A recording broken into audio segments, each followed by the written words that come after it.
club advisor and English teacher extraordinaire, Ms. Taheri.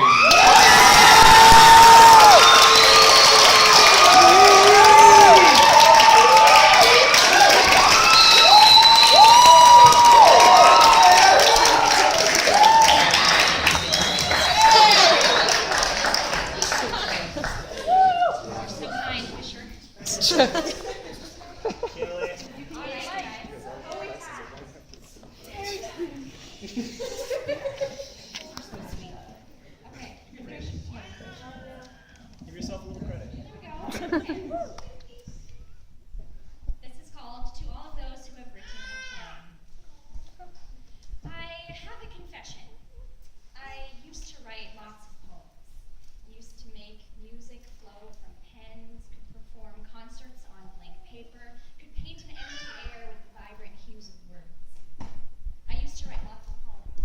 Could make concrete walls reverberate with the chords of phrases and syllables and synonyms dance on pages. I used to write lots of poems, and now I just read them.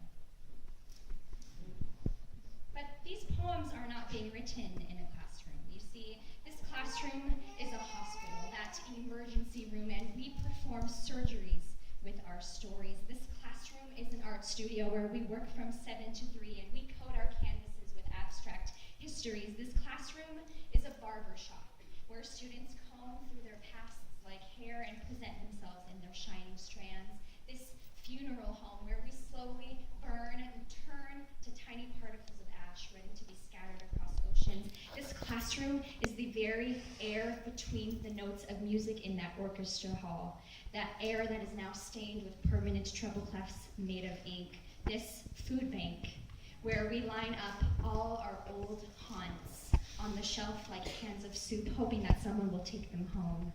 I have a confession. I used to write lots of poems, and now I grade them.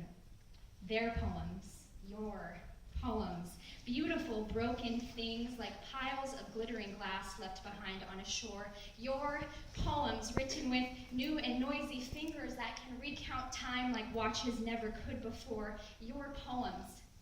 And I see you tear yourself apart and then build mansions once again, and you remind me that life destroys us, but this is also why it's so gorgeous. I have a confession. I used to write lots of poems, and now I just grade them. But how can I ever forget them? And some days, the weight is too much. But some days, most days, it fills me up.